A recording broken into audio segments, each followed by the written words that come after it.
What's up, guys? Welcome back to another episode of Anime Take It or Leave It. This is where we take your unpopular opinions, your hot takes, and your predictions on your favorite shonen series, and we let you know whether we would take it and agree or we are going to leave that. We want nothing to do with it.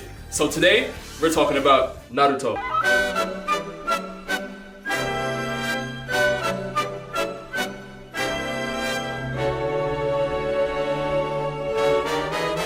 I guess Sasuke got a free pass because he was the 6th Hokage's former student and the 7th's best friend.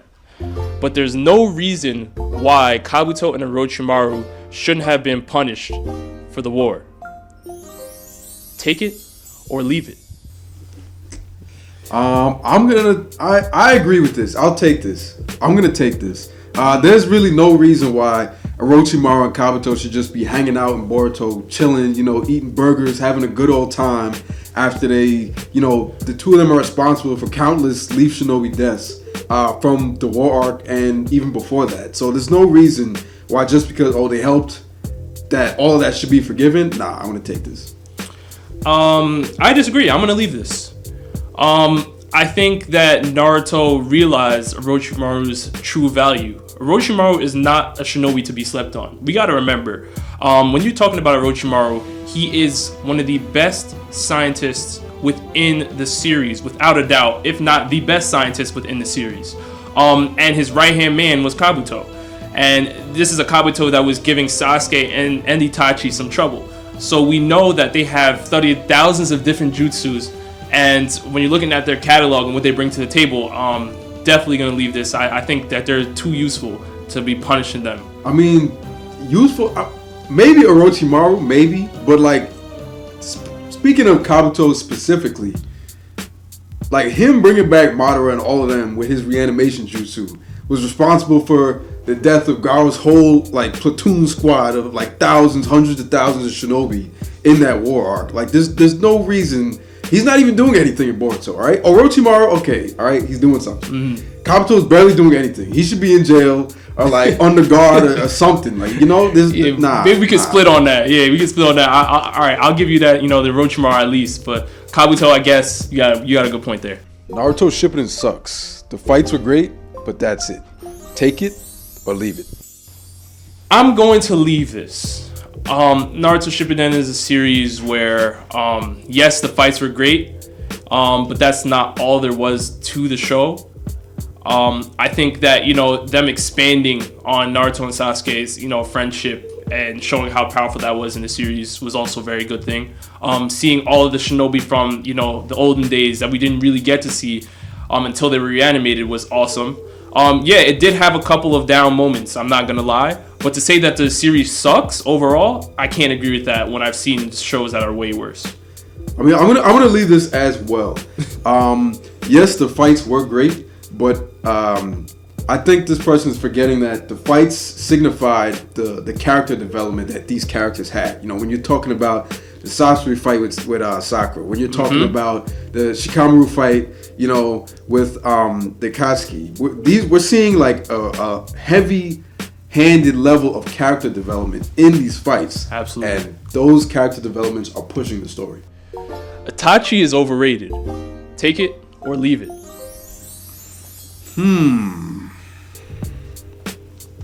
I mean, I do think I have mixed feelings about this because I do think Itachi is overrated, but I think he's rightfully so. I think he deserves to be overrated. This man has done several things. We've seen him come up and be introduced as being able to handle Orochimaru with ease before we even found out the full extent of his powers or the full extent of his weaknesses. We saw him just swat away Orochimaru, one of the legendary seinen, don't worry about it, I got this. Don't even consider this fight. This is not even a fight. Okay? So I'm gonna leave this. You're gonna leave this? I'm gonna take this. Yes, I think Itachi is definitely overrated when I've seen certain matchups that people have been putting Itachi in. I think Itachi is a great shinobi.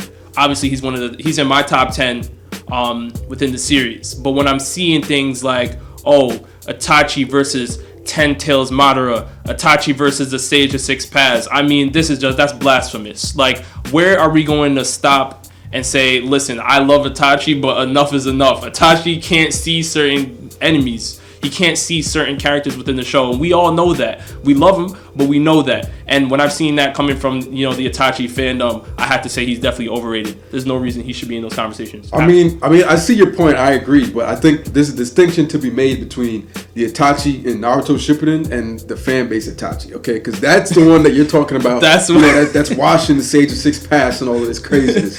Okay, I'm talking about the actual Itachi in the show, just being able to handle Orochimaru and doing, be on the level of Nagato, maybe. Like, okay, all right. But when you're getting into the fandom, it's like, yeah, I agree. The majority of the fights were talk no jutsu. Take it or leave it. I'm going to leave this. Now, to say that all the fights were talk no jutsu, there's definitely a decent amount that were. But there were a couple times where it was justified. I mean, Naruto is a series where you have so many different chakra natures. You have so many different jutsus, so many different fighting styles. And in order to explain those powers, we were seeing that, they were explain their powers during the battle. Not every anime follows a suit. You have certain shows that have like episodes that just hone in on just breaking down what the power systems are. But Naruto, they would try to explain the powers to you. Sometimes that was needed, especially for the debate community, talking about different powers. So I think it was justified. So I'm leaving that. I mean, I'm gonna leave it also, but for different reasons. I think when I'm thinking back to Shippuden, I see Naruto's greatest jutsu is talk no jutsu, and when I'm thinking about the Naruto fights, this pretty much holds true. It doesn't make it bad. It doesn't make the fights badder in any way, in my opinion. But I do see that for the Naruto fights. When I'm thinking of other fights, when I'm thinking of Might Guy versus Kisame, or when I'm thinking of Itachi Sasuke, a lot of the side fights that didn't involve Naruto had very little to do with talk no jutsu. There was very specific strategies in place that where those strategies either failed or succeeded. Oh, so are we talking from the perspective of the talking is winning the battle? Well, when I see this, I'm thinking of in terms of Naruto versus Pain. And he won not because of a specific move I think I misunderstood but he managed to convince him to stop fighting because of talk no jutsu. Okay. I'm considering that valid. If we're talking from that perspective, then I agree with you. I was thinking of it totally in a different perspective, but yeah, talking to finish out the fights. Yeah. Like not a specific. I can not a specific move winning the fight necessarily, but just a specific. Since I was a kid, I went through this hardship. Oh, you too, bro? Listen, yo, hey, all right, yeah. Why are we fighting? All right, yeah. I can agree with that. Gaara, Rock Lee, and Killer Bee were all more enjoyable characters than Sasuke. Take it or leave it. Man. Try carefully, man. Try carefully. I'm gonna leave this. I mean, those three characters, Gaara, Rock Lee, and Killer Bee, they all have like great things that make them cool characters in their own right, but collectively, I don't necessarily put them over Sasuke in terms of, character development. I mean, look at Killer Bee. His character didn't really develop. Like, he's a cool character, but he didn't really, have any type of like growth arc where he pretty much changed his whole character. Rock Lee, he got stronger and stronger over time. And that was great to see, but he didn't really change his character in a fundamental way. When we're looking at Sasuke, from the beginning of the show to the end of the show, his character completely changed. Yeah. So I'm gonna leave that. I'm gonna leave that as well. I know where this is coming from. This is coming from a standpoint that Sasuke was a brat for the majority of Shippuden, and with that, I definitely agree with you. Listen, Sasuke definitely had moments where he was getting annoying. Watching him, because he wanted to do so much. He wanted to, be an Avenger, but at the same time wanted to create his own village and become the Hokage and do all types of different things. So he wanted to accomplish so much. But we love his character at the same time because we, like you said earlier, we got to see him develop. Gaara kind of fell off a little bit. Rock Lee kind of fell behind, what Might Guy was able to do within the 4th Great Ninja War. and Killer Bee wasn't really developed as well as the 8-Tails Jinchuriki on the level of a Sasuke. So I'm gonna leave that. The new Boruto Team 7 as Genin is better than the OG Team 7. Take it or leave it. For this, I'm gonna take this. Actually, I'm gonna take this. Now, when we're talking about if we were going to battle them out, have Boruto's Team 7 versus the olden days Naruto's Team 7.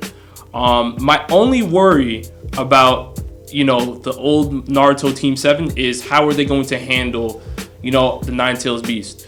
I'm not sure on what level they're going to be able to handle that. I do know that Mitsuki has Sage Mode, and that's very impressive. And I think Sarada is way better than her mother was at that age. So it would kind of be a 2v3, which is a lot of stress on Curse Mark Sasuke and Nine-Tails Naruto. But I think they would win because Mitsuki has Sage Mode. So I'm gonna give it to Boruto's Team 7. I'm gonna take this, but I kind of question the Nine-Tails a little bit. On what level are we gonna say it takes over Naruto? Like, how are they containing that? You feel me? That's a good point you brought up. That's a very good point. But I'm looking at it in terms of given that Naruto has like complete control over the Nine-Tails, not in the sense of he can use Nine-Tails chakra mode, but in the sense of he can keep it from overtaking him in anger. Because if that happens and the Nine-Tails were to take over Naruto in that fight, it would pretty much be all of them versus the Nine-Tails. Like he would be hitting Sasuke just as much as he would be hitting Naruto. So I'm not really looking at it in terms of that. Mm-hmm. But I do agree with you said about Mitsuki, Sage Mode. You also got to remember that Boruto can use Rasengan like that. Like, Boruto's very talented. He's pretty good. And like you said, I agree that Sarada can wash Sakura. So I'm gonna take this. Yeah, absolutely. Shisui is overrated in the debate community. He has no feats for him to be put against anyone stronger than Danzo. Take it or leave it. I'm gonna take this. From what I've seen, from what I remember from Shippuden, we didn't really see Shisui do much in terms of feats in the show. Every time he was brought up or mentioned in the show, he was talked about like the White Fang, like Kakashi's dad, in the sense of everyone knows he's OP, everyone knows he's elite, but we didn't necessarily see him do anything elite. Mm-hmm. So for that reason, I'm gonna take it. I'm gonna agree. I didn't really see Shisui do anything that crazy for him to be, top 5 all of Naruto, but a lot of people say that he is. So I'm gonna agree. I'm gonna leave this. Now, I understand the standpoint of where you're coming from, and whoever said this, but listen, there's a series that I really love called One Piece. Many of you guys may know. And in that series, there's a lot of different characters that are, their names are, revered. People are scared to, step to them. People are scared to fight them, things of that nature. And we have never seen these characters fight once, but we've heard so much about them and so many different things that we learn to read in between the lines. Now, if you watch a show like One Piece and then you go into Naruto and you hear things about Shisui, we can read in between the lines. We can infer that Shisui was on a power level. If you think about Itachi being inspired by Shisui and becoming Itachi because he followed Shisui, we can only imagine the level that Shisui was at. And yeah, Danzo did end up, taking Shisui down, but it was literally a surprise ambush. And he had all these Anbu ninja coupled with Danzo. Everyone was attacking him all at the same time. You know what I mean? And Shisui was at a very young age. So it's tough to kind of hold that against him. So I think Shisui is definitely powerful. Now, overrated, I can't say that. So I'm going to leave it. After Sasuke found out the truth about his brother Itachi, he became a horrible character. Take it or leave it. I'm going to leave this. To say that Sasuke became a horrible character, I think is incorrect. Because you have to put Sasuke's, you have to realize what Sasuke came from, right? I mean, the man literally watched his whole family get murdered right in front of his eyes. All he really saw was Itachi did it, and that's it. Then he finds out that Itachi was told to do it by the village, wouldn't you in that right mind want to say, you know what, the village, I want to revamp the village because clearly there's something going on here. I don't like what's going on. That's why he had to go to the Hokage themselves, have Orochimaru literally reanimate them, and he pressed them. He pressed all the Hokage, and he was like, look, tell me what happened. I need to hear from you guys. What was going on? Why were you guys afraid of the Uchiha? What is the issue here that I had to watch my whole family get murdered? This is why we can't really go too hard on Sasuke, because he really went from a really tough background. So I'm not going to say he was a horrible character. I'm going to leave that. I'm going to leave this also, but for different reasons. I think his character definitely changed after he found out the truth behind Itachi, but I don't necessarily think it was a horrible change. I think he completely changed in the sense of like what you were just saying, going from, you know, oh, I gotta kill Itachi, to oh, now I gotta kill a Leaf Village, to oh, I want to be Hokage now. Like he definitely made a bunch of changes, but I don't necessarily think that makes him a horrible character. I'm gonna leave it. Madara is a hero and Naruto is a villain. Take it or leave it. I'm gonna leave this. I'm gonna leave this. I mean, I guess in some sense you could consider, you know, Madara's motivations to be, you know, good in the sense of he wanted everyone to experience happiness. But I'm gonna leave this. See, I'm gonna leave this as well, and this comes from a standpoint of if you've seen a series like Death Note. Was Light Yagami a good guy? You know, we've seen that question many times because he was trying to play justice. He was trying to play God, and you know, basically murder people that he deemed were unjust. This is similar to what Madara is trying to do in creating a whole world under his rule. You know, he wants people to experience happiness through what he is creating. Naruto is not evil for trying to stop that. I can't see any way that Naruto has been evil. Naruto has been changing so many different lives. I can't see Naruto as a villain. If you want to paint, you know, Madara as a different type of hero, I guess you can. But to say that Naruto is a villain is blasphemous. I'm not going that far. Tobirama is the best Hokage. Take it or leave it. This one's tough, man. You know what? I am going to take this. Listen, Tobirama literally he took the village to the next level, aside from what his brother was able to accomplish. I mean, you know, developing the reanimation jutsu, you know, explosive tags, flying Raijin technique, having, you know, inspiring those of Orochimaru to pick up, you know, that scientific side of, you know, ninjutsu and expand upon that. You know, the police force within the village, even though there's definitely questions with that. He even appointed, you know, Sarutobi to become the third Hokage and didn't pick Danzo, which I think was a great idea, because if Danzo led the village, who knows where the village would be. Now, I know there's questions because, you know, the Uchiha and Tobirama, the whole reason why there was bad blood is because of Tobirama. But there were some Uchiha that were actually really out to, you know, really mess with the village in certain types of ways. Now, is there a certain Hokage that could have bridged that gap? Yes. You know, Hokage like Naruto, for instance, would never have gotten to that level. So Tobirama was not perfect. But in terms of bringing the village to the next level and making it more, you know, just better for everybody, I think Tobirama's in that conversation for sure. I'm going to take this. Very tough. I have mixed feelings about this. The best Hokage success-wise. I'm tempted to put Naruto in there just because he pretty much ended all the great ninja wars. But if you think about it, he wasn't Hokage. He wasn't Hokage yet. And by the time he became Hokage, that was already said and done. Right. Because Kakashi was Hokage. Exactly. So you can't technically use Naruto in that sense.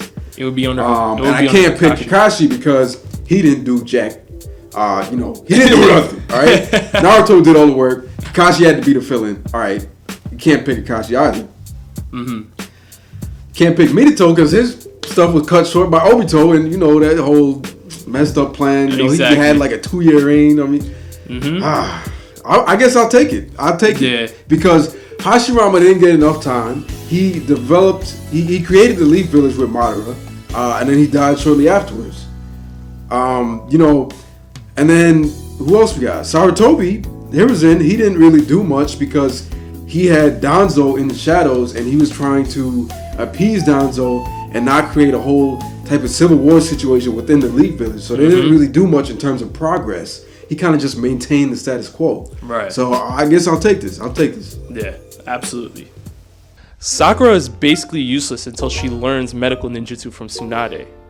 I know it's a very unpopular opinion, but I know that so many people feel like she's just always thinking about Sasuke and never developed her own strong fighting style until her late teens. Take it or leave it. I'll take this.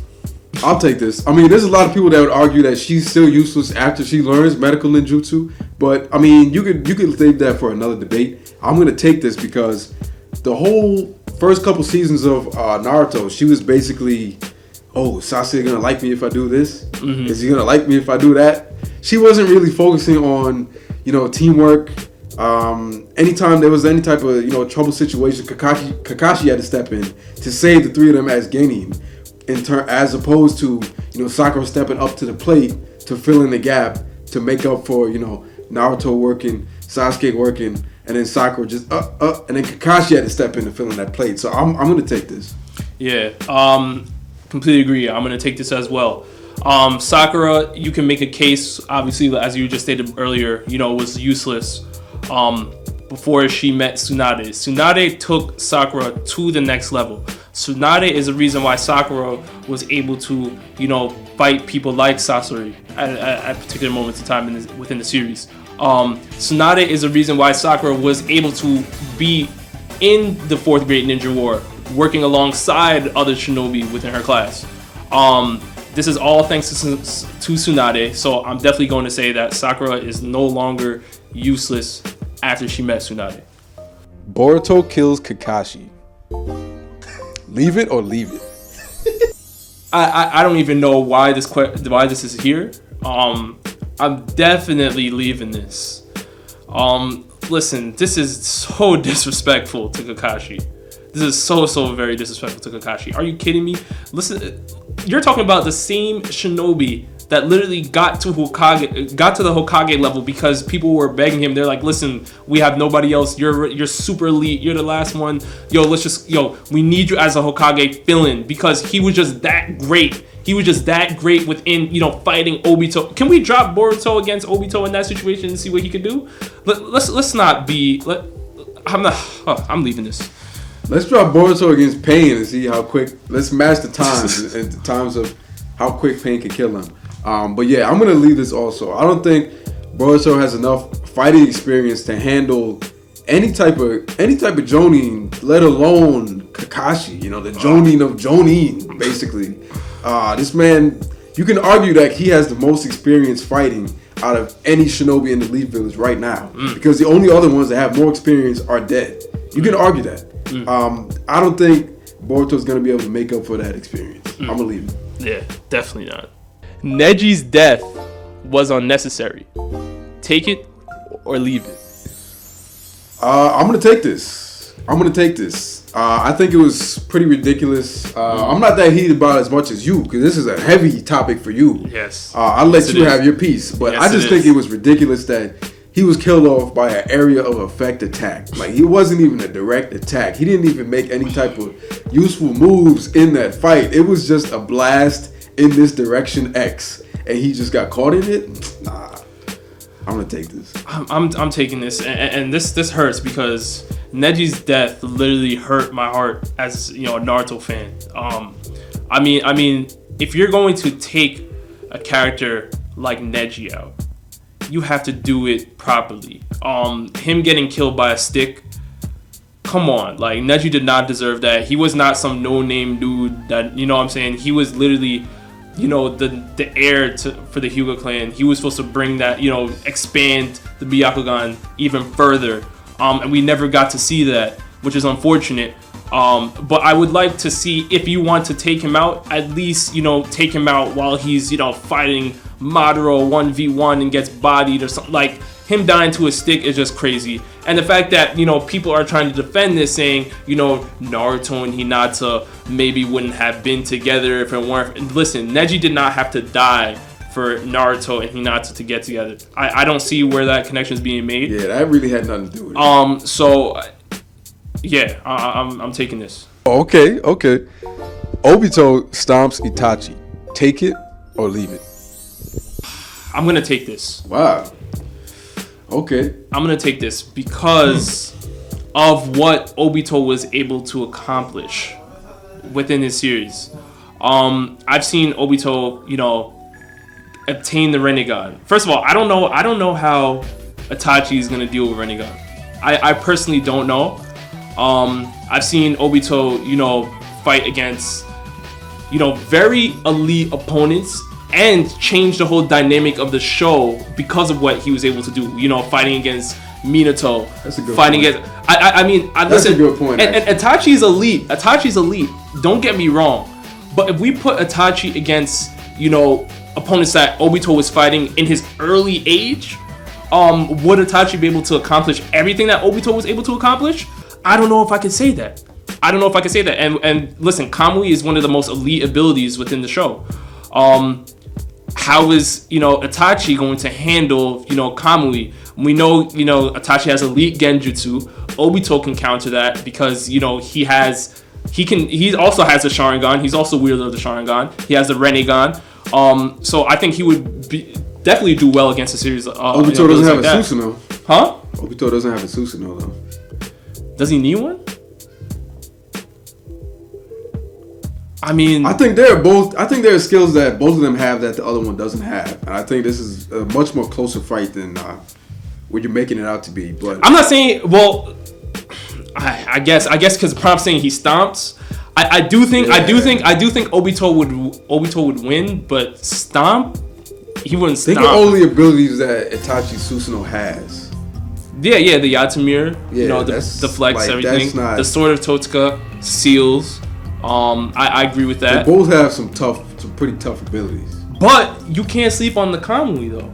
You can't either. How is Itachi? Exactly. If you can tell me, you know, how Itachi is dealing with that, because I think Minato is stronger than Itachi, right? We had this debate before. Mm-hmm. You had Itachi, and you know, this is an earlier debate. But when we're seeing how far Obito was pushing Minato at Obito's age at that time, he made Minato basically go all out, and Minato basically won that. But he pushed him very, very far. I mean, now you're taking grown man. That was kind of like a 3-second fight. I don't know if that was a push that far, but I mean, what do you mean if it was pushed that far? The Kamui is that elite that it gave Obito the chance to counter Minato. I don't know. I mean, stomps Itachi. I'm not saying he stomps, but win. Okay, all right. Now we have some common ground. All right, I do win. I think Obito can beat Itachi. Now, in terms of stomping, he's not stomping. So if we want to go off of the verbiage here, then I guess I would say I'm leaving this because I do think it would be closer to high difficulty. He's not stomping him, but I do think Obito will come out on top because I don't know how Itachi is dealing with. I personally don't know how he's dealing with Rinnegan and Kamui. That's a lot. I mean, if you want to say, you know, Izanagi or Izanami, maybe. But, I mean, I don't know. Because Obito has that, too. I'm gonna leave this just because of what we said earlier about the verbiage. I don't think this is a stomp situation. I think Itachi... Honestly, I'm giving it like 6-4 Obito Itachi. So I don't think it's going to be any type of quick fight at all. I don't think this is going to be any type of one-sided stopping situation at all. I think this is going to be a much closer fight. And, you know, like I said before, Itachi has 2 Sharingan. You know, Obito only has 1. With that being said, Obito is very strong. He's done a lot with just that 1 Sharingan. But I think this is close. I'm going to leave this. Yeah. I guess I'll leave this as well with the stomps. Naruto is the best anime of all time. Chakra might be the best energy in all of anime. Take it or leave it. I'm gonna leave this. Naruto is definitely one of the best anime of all time, but it's definitely not the best anime of all time. It's definitely one of, but it's not the best anime of all time. Chakra is a very versatile and useful power system. It definitely changed the game in the sense of, it opened the anime world to more than just, Dragon Ball Z, where it's just, there's power. And do you have more or do you have less? Now we have Naruto and Chakra, where you have different types of power. There's different elements. We got different scales of the elements. Even the Genkai. Exactly. And we have also other types of jutsu that you can use in terms of, we got the Bakugan. We got the Shikamaru's Shadow Jutsu, which is not even an element, but there's a lot more creative powers in that sense. But when I read this comment, there was the perfect counter comment that I was going to comment, but this person beat me to it. I think Nen is a much more versatile power system. I think a lot of people can agree with this. Nen is just the next level. Okay, Chakra is very versatile and it's good in terms of it has a bunch of different types, but Nen is that next level. Nen, you could what can't you do with Nen if you think about it? There's so many different types there's different classes, we got enhancer, we got specialist, we got all these different classes, and then within the classes, your power is pretty much determined by your imagination, because you can put constraints on your own power and multiply it, or use it in a specific way for a specific purpose, that you can't even write a textbook listing all the constraints for Nen, because it's pretty much based on your imagination. So I'm going to go with Nen, but I'm going to leave this comment. It's a good point, but I don't agree. I'm leaving this as well. Naruto is not the best anime of all time. I know the fandom is huge. We know how much is done for the anime community and the culture as a whole. It is up there in the conversation with, the Dragon Ball Z's and the One Pieces of the world. But to say it's the best anime of all time would be wrong. It's not the best anime of all time. It has a bunch of filler. There are some things that have, were done wrong. But it's definitely an elite series. Now, Chakra might be the best energy if I have to agree with you. I think Nen is actually, a better thing, a better power system than Chakra. But I think Chakra is second or third right underneath Nen. Chakra is definitely one of the best power systems in anime without no question. But I think Nen is definitely more flushed out. So I'm going to leave that. All right, so you guys let us know whether you would take it or leave it on some of these prompts. And with that, we'll see you next time. Peace. Game!